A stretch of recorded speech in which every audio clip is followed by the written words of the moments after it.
The state of preparedness against the threat of an electromagnetic pulse is the subject of today's hearing.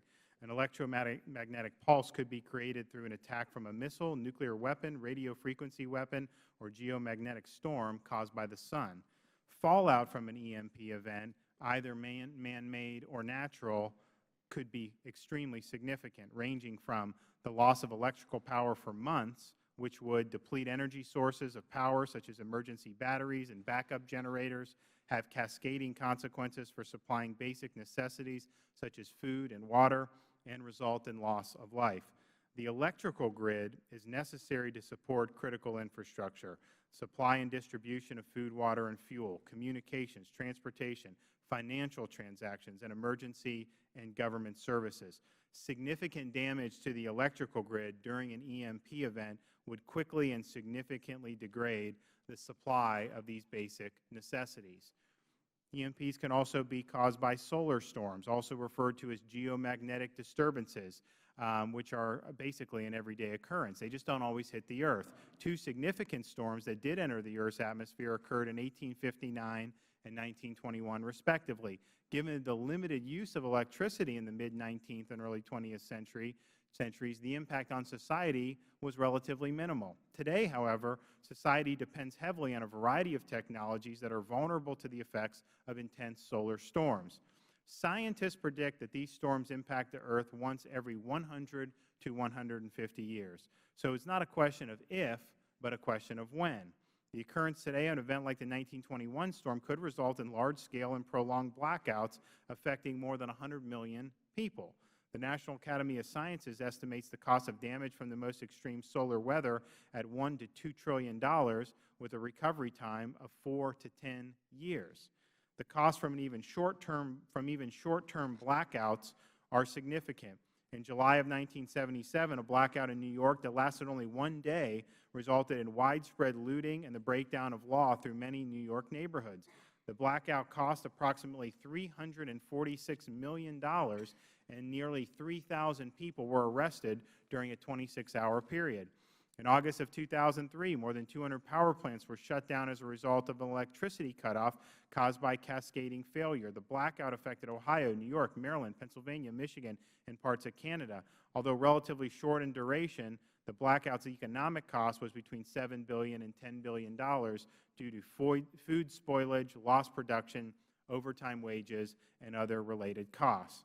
To look at this threat, Congress has created two EMP commissions, which reported their findings in 2004 and in 2008.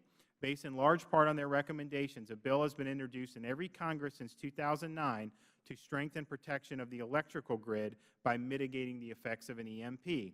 Some bills have passed the House, but no bills have yet become law. Congress is not alone in its assessment of the EMP threat. State governments, such as in New York and Massachusetts, have taken action themselves to protect portions of the electrical grid located within their respective states. Even some individual utilities have correctly assessed their vulnerability to EMP and hardened a few of their critical electrical control centers. The Department of Defense recently decided to move the North American Aerospace Defense Command, NORAD, back inside Cheyenne Mountain in Colorado because the mountain is EMP hardened and would allow the military to sustain communications and homeland defense operations despite an EMP event. One of our witnesses here today, Dr. Peter Pry, wrote in the Wall Street Journal earlier this month about the military's decision and rightly surmised, quote, "The Pentagon was wise to move NORAD back into Cheyenne Mountain, but how are the American people to survive?" End quote. The Department of Homeland Security, the Federal agency responsible for protecting the American citizens, is not doing enough to lead an interagency effort to mitigate the impact of an EMP event, leaving vast populations of Americans vulnerable to the effects of an EMP. Lastly, the draft executive order by the National Space Weather Strategy released for comment earlier this month by the White House Office of Science and Technology Council. This order is necessary and clearly within the constitutional mandate to provide for the common defense, but it is an outline of goals, not what is needed, a strategy with priorities and a blueprint for how to reliably mitigate adverse solar weather. It is essential that State and national leaders have adequate plans at hand to determine how best to respond to EMP threats as they arise. As such, it is critical that a scenario focused on the EMP threat be included in national planning scenarios by the Department of Homeland Security. This is precisely the directive included in the Critical Infrastructure Protection Act, sponsored by my good friend Congressman Trent Franks, who will be here with us today later to discuss the importance of the EMP issue. His bill would require DHS to take the lead for researching how to best prepare and protect American citizens from the threat of an EMP event.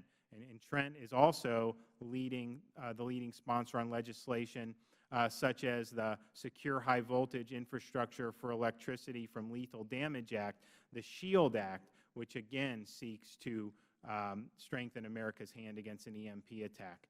I look forward to hearing Trent's thoughts on this issue when he's able to come, as well as our other witnesses, because this is an important issue and there are things our government can do to address it right now. And with that, I recognize the ranking member, the gentleman from Massachusetts, for 5 minutes.